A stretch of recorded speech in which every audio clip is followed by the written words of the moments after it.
El problema de Spinoza de Irving Yalom. 7. Ámsterdam, 1656. Bento miró por la ventana a su hermano que iba a la sinagoga. Gabriel tiene razón.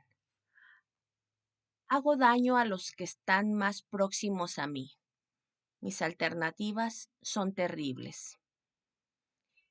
He de negarme a mí mismo renunciando a mi naturaleza más íntima y paralizando mi curiosidad. O he de hacer daño a los más allegados a mí. Lo que me había explicado Gabriel sobre los comentarios furiosos contra él en la cena del Sabbat en casa de Sara le hizo pensar en la advertencia paternal de Van den Enden sobre los peligros crecientes y los que se enfrentan en la comunidad judía. Meditó sobre estrategias para escapar de aquella trampa durante casi una hora hasta que se levantó, se vistió, se hizo café y salió por la puerta de atrás, taza en mano, hacia la tienda de ultramarinos. Limpió allí el polvo y barrió, echando el polvo a la calle, a través de la puerta de entrada, y vació un cajón, un gran saco de olorosos higos secos, un nuevo envío de España. En su asiento habitual, junto a la ventana, fue tomando a sorbos el café, comiendo higos y sumiéndose en los ensueños que cruzaban su mente. Llevaba un tiempo practicando una meditación en la que se desconectaba del flujo del pensamiento y observaba su propia mente como un teatro y a sí mismo como un miembro del público. La cara de Gabriel, con toda su tristeza y confusión, apareció inmediatamente en el escenario, pero Bento había aprendido a bajar el telón y a pasar al acto siguiente. Pronto se materializó Van den Enden. Alabó los progresos de Bento en latín mientras le pasaba una mano en el hombro paternalmente. Aquel contacto era algo que le gustaba sentir. Pero ahora, Bento, con Rebeca y hasta Gabriel apartándose de mí, ¿quién volverá a tocarme? El pensamiento de Bento pasó luego a una imagen suya enseñando hebreo a su profesor y a Clara María. Sonrió mientras instruía a sus dos alumnos como si fueran niños. En el Aleph, Bet, Gimel, y sonrió aún más ante la visión de la pequeña Clara María enseñándole a su vez el alfa, beta, gamma. Se percató del tono brillante, casi luminoso de la imagen de Clara María. Clara María, aquella aparición de 30 años, de 13 años, aquella aparición de 13 años de espalda torcida, aquella mujer niña, cuya pícara sonrisa desmentía su pretensión de parecer una profesora adulta y severa. Pasó flotando un pensamiento suelto. Ojalá tuviese unos años más. A mediodía, su larga meditación se vio interrumpida por un movimiento al otro lado de la ventana. Benton vio a lo lejos a Jacob y a Franco, conversando mientras se dirigían hacia su tienda. Había prometido comportarse de una forma santa y sabía que no era virtuoso observar a otros subrepticiamente, y en especial a otros que podrían estar hablando de él. Sin embargo, no pudo apartar la atención de la extraña escena que se desplegaba ante sus ojos. Franco se retrasó 3 o 4 pasos de Jacob, por lo que éste se volvió, le cogió la mano e intentó tirar de él. Franco se soltó y movió la cabeza vigorosamente. Jacob replicó, y tras mirar alrededor para asegurarse de que no había ningún testigo a la vista, posó sus enormes manos en los hombros de Franco. le zarandeó y lo fue empujando delante de él hasta que llegaron a la tienda. Benton siguió mirando unos instantes atrapado en aquel drama, pero pronto regresó a un estado meditativo, considerando el enigma de la extraña conducta de Franco y de Jacob. En unos instantes se vio sacado de su ensueño por el sonido de la puerta de la tienda al abrirse y por las pisadas que resonaron en el interior. Se levantó enseguida, saludó a sus visitantes y dispuso 2 asientos para ellos mientras él se sentaba en una enorme caja de higos secos. ¿Venís de los servicios del sabbat? Sí, dijo Jacob. Uno de nosotros más sereno y el otro más agitado que antes. Interesante. El mismo acontecimiento provoca 2 reacciones diferentes. ¿Y la explicación de ese curioso fenómeno? Preguntó Bento. Jacob se apresuró a contestar. Esa cuestión no es tan interesante y la explicación es evidente. A diferencia de Franco, que carece de una educación judía, yo he sido escolarizado en la tradición judía y en la lengua hebrea y... Permíteme interrumpirte, dijo Bento, pero incluso el principio de tu explicación requiere explicación. A los niños criados en Portugal, en una familia marrana, no se les enseña hebreo ni los ritos judíos. Eso incluye a mi padre, que no aprendió hebreo hasta que salió de Portugal. Él me contó que cuando era niño en Portugal, cualquier familia que enseñase hebreo o las tradiciones judías a los niños recibían un gran castigo. De hecho, Spinoza se volvió hacia Franco.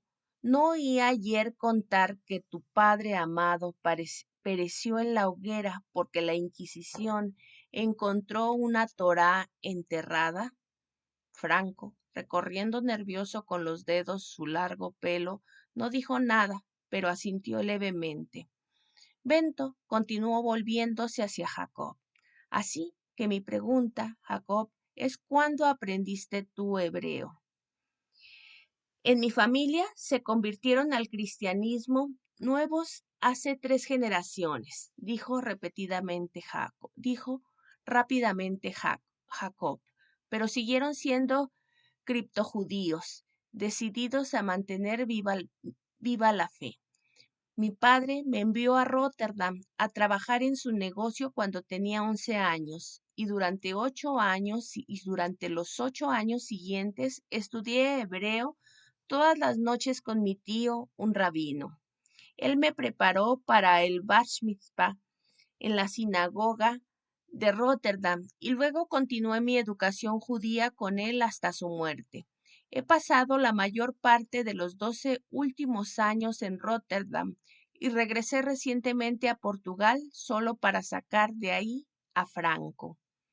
¿Y tú, Bento? Bento miró a Franco, cuyos ojos no se interesaban más que por el suelo mal barrido de la tienda de Spinoza. ¿No sabes nada de hebreo? Pero contestó Jacob, por supuesto que no. En Portugal, como acabas de decir tú, no está permitido enseñar hebreo. Se nos enseña a todos a leer las escrituras en latín. Así que tú, Franco, no sabes nada de hebreo. Jacob se interpuso una vez más. En Portugal nadie se atreve a enseñar hebreo. No solo se enfrentaría él a una muerte inmediata, sino que perseguirían a toda su familia. En este mismo momento la madre y las 2 hermanas de Franco están escondidas. Franco. Bento se inclinó para mirarle directamente a los ojos. Jacob sigue contestando por ti. ¿Por qué razón no respondes tú? Él solo intenta ayudarme, respondió en un susurro Franco. ¿Y a ti te ayuda a permanecer callado?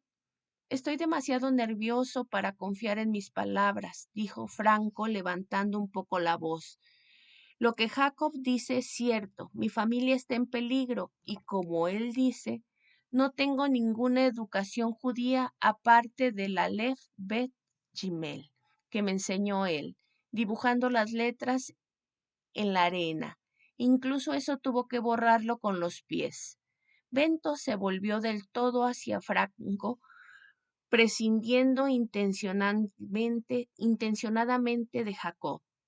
Piensa, ¿Piensas tú también que aunque a él le serenó la ceremonia, a ti te puso nervioso? Franco asintió. ¿Y te puso nervioso por las dudas y los sentimientos? Franco lanzó una mirada furtiva a Jacob. Los sentimientos son tan fuertes que me da miedo explicárselos a la gente e incluso a ti. Confía en mí, en que sea capaz de comprender tus sentimientos y en que no los juzgue. Franco bajó la vista, le temblaba la cabeza. Ese miedo tan grande, continuó Bento, déjame que intente calmarte. Primero, consideremos, por favor, si tu miedo es racional. Franco hizo una mueca y miró fijamente a Espinosa desconcertado. Veamos, si tu miedo tiene sentido. Considera estos dos hechos. Primero, yo no represento ninguna amenaza. Te prometo que nunca repetiré tus palabras. Además, también yo dudo de muchas cosas. Puedo compartir incluso algunos de tus sentimientos. Y segundo, en Holanda no hay ningún peligro. Aquí no hay inquisición. Ni esta tienda, ni esta comunidad, ni esta ciudad, ni en este país. Ámsterdam es independiente de España desde hace muchos años. Sabes que es así, ¿no? Sí, contestó suavemente Franco. Pero a pesar de eso, una parte de tu mente que escapa a tu control sigue comportándose como si hubiese un gran peligro inmediato. Es notable cómo están divididas nuestras mentes, ¿verdad? Cómo la razón, la parte más elevada de nuestra mente, está dominada por las emociones. Franco no mostró ningún interés por esos notables hechos. Bento vaciló. Experimentaba una impaciencia creciente y al mismo tiempo un sentido de misión, casi de deber. Pero ¿cómo actuar? Estaba esperando de Franco demasiado pronto. Recordó muchas ocasiones en que su razón no conseguía acallar sus propios temores. Había sucedido precisamente el día anterior, cuando caminaba en dirección contraria a la multitud que iba al servicio del Sabbat en la sinagoga. Finalmente, decidió utilizar la única palanca de la que disponía y dijo en su tono más suave: me pediste que te ayudara. Accedí a hacerlo, pero si quieres mi ayuda debes de confiar en mí hoy. Tienes que ayudarme a ayudarte. ¿Comprendes? Sí, dijo Franco, suspirando. Bueno, entonces, tu paso siguiente es explicar tus temores. No puedo, son aterradores y son peligrosos, dijo Franco, negando con la cabeza. No pueden ser tan aterradores como para no soportar la luz de la razón. Y acabo de explicarte que no son peligrosos si no hay nada que temer. Valor, ahora es el momento de afrontarlos. Si no, te lo digo de nuevo, aquí Bento habló con firmeza. No tiene ningún sentido que sigamos con esto. Franco inspiró profundamente y empezó. Hoy en la sinagoga oí cantar las escrituras en un idioma extraño. No entendí nada. Pero Franco, le interrumpió Jacob, por supuesto que no entendiste nada. No hago más que decirte una y otra vez que ese problema es temporal. El rabino da clases de hebreo. Paciencia, paciencia. Una y otra vez replicó Franco, la cólera fluyendo ya en su voz. Te digo que es más que el idioma. Escúchame tú a mí alguna vez. En todo el espectáculo esta mañana en la sinagoga Miré a mi alrededor y allí estaban todos con sus elegantes gorros bordados, con sus chales de oración azules y blancos con flecos, balanceándose la cabeza adelante y atrás como loros en sus comederos, los ojos alzados al cielo. Lo oí, lo vi y pensé. No, no puedo decir lo que pensé. Dilo, Franco, insistió Jacob. Ayer mismo me dijiste que este es el maestro que buscas.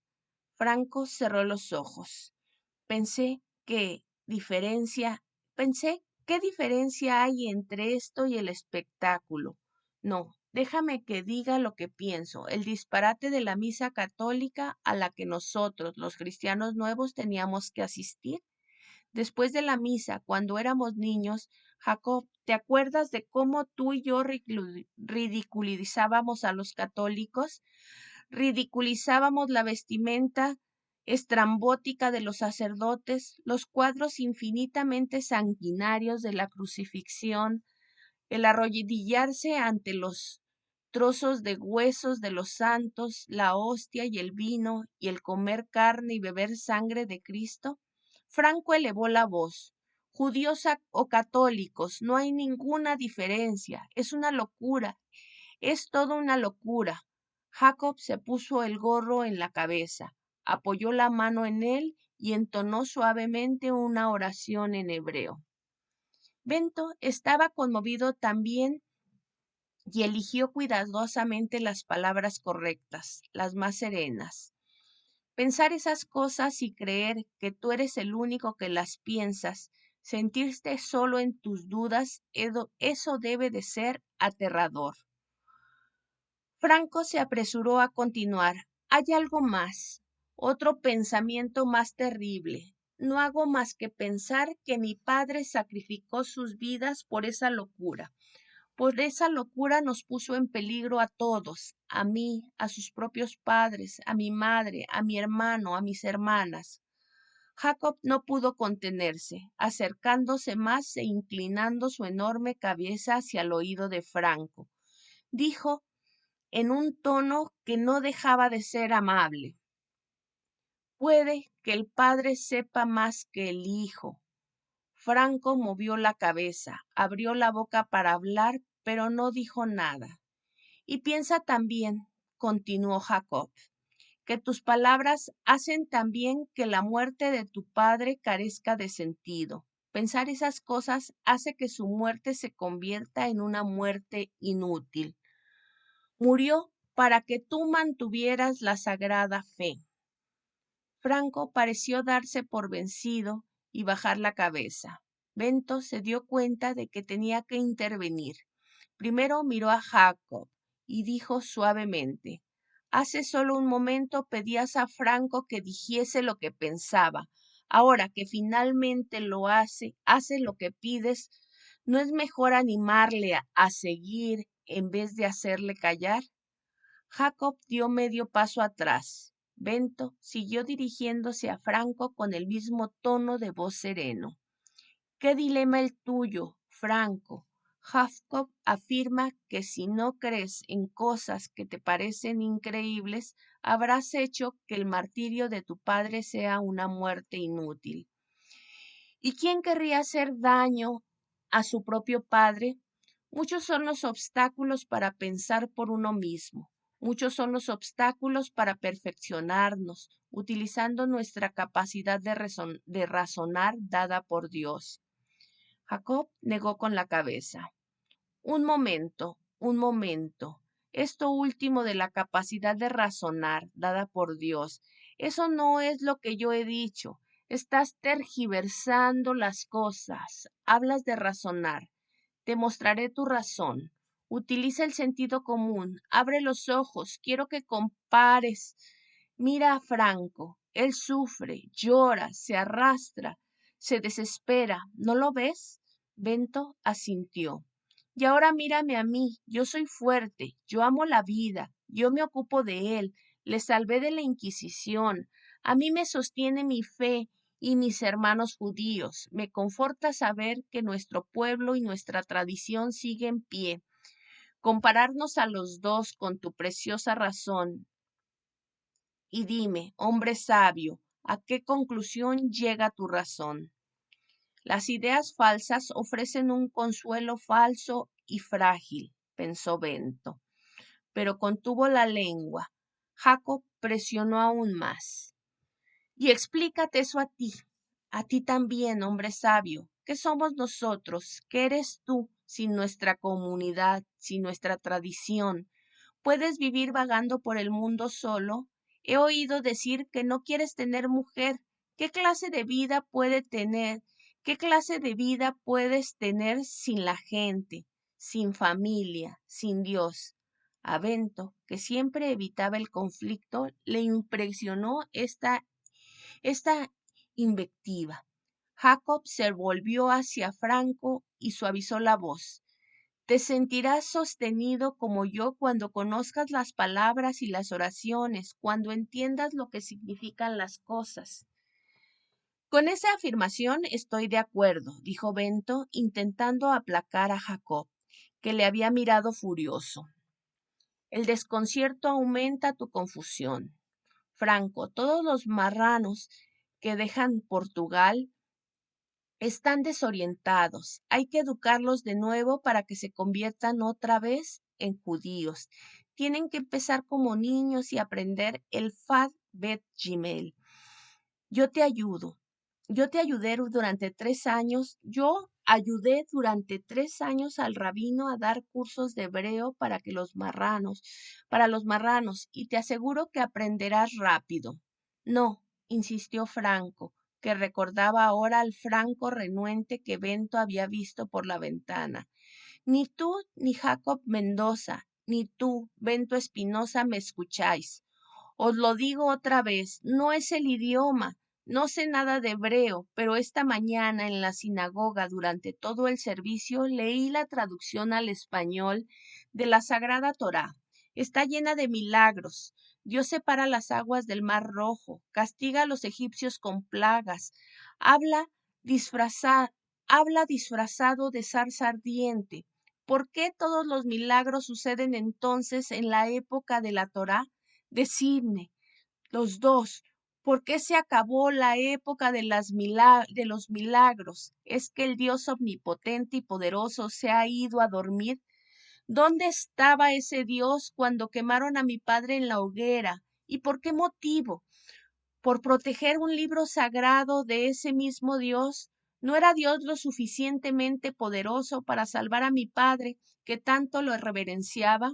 Si es así, ¿de qué vale ese Dios que nada puede hacer? ¿Era Dios lo suficientemente poderoso para protegerlo, pero decidió no hacerlo? Si es así, ¿quién necesita un Dios como ese que no ama? Tú, Bento Espinosa, que te llamas bendito, tú sabes sobre Dios. Eres un sabio. Explícame eso a mí.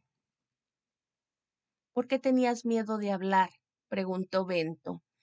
Planteas cuestiones importantes, cuestiones que han desconcertado los piadosos a lo largo de los siglos. Yo creo que el problema tiene su raíz en un error gigantesco y básico, el error de suponer que Dios es un ser vivo pensante, un ser a nuestra imagen y semejanza, un ser que piensa como nosotros, un ser que piensa en nosotros. Los antiguos griegos comprendieron este error hace 2000 años. Un hombre sabio llamado Genófanes escribió que si los bueyes, los leones, los caballos tuviesen manos con las que tallar imágenes, harían a Dios según sus propias formas y le darían cuerpos como los suyos. Yo creo que si los triángulos pudieran pensar, crearían a Dios con la apariencia y los atributos de un triángulo, y los círculos lo crearían circular. Jacob, indignado, interrumpió a Bento. Hablas como si nosotros los judíos no supiésemos nada sobre la naturaleza de Dios. No olvides que tenemos la Torá, que contiene sus palabras. Y Franco, no creas que Dios no tiene poder. No olvides que los judíos sobreviven, que a pesar de lo que nos hacen, sobrevivimos.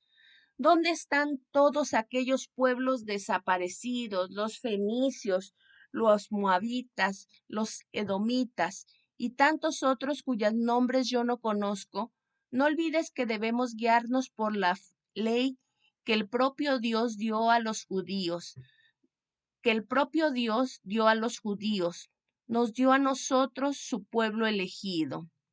Franco lanzó una mirada espinosa como diciendo, ¿ves a lo que tengo que enfrentarme? Y luego se volvió hacia Jacob. Todos creen que son los elegidos de Dios, los cristianos, los musulmanes. No, ¿qué importa lo que otros crean? Lo importante es lo que está escrito en la Biblia.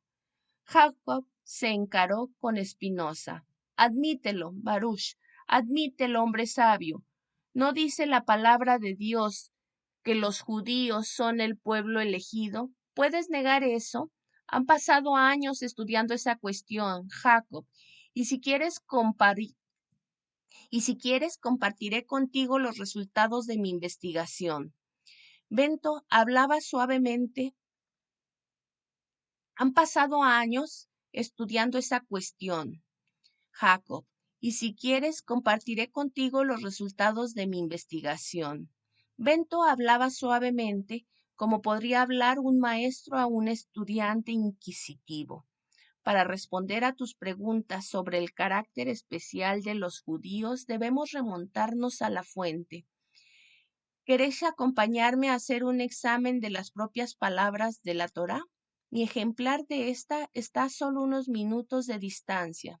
Los dos asintieron, intercambiaron miradas y se levantaron para seguir a Bento, que se volvió a poner cuidadosamente los asientos en su sitio y cerró la puerta de la tienda, conduciéndolos a continuación a su casa.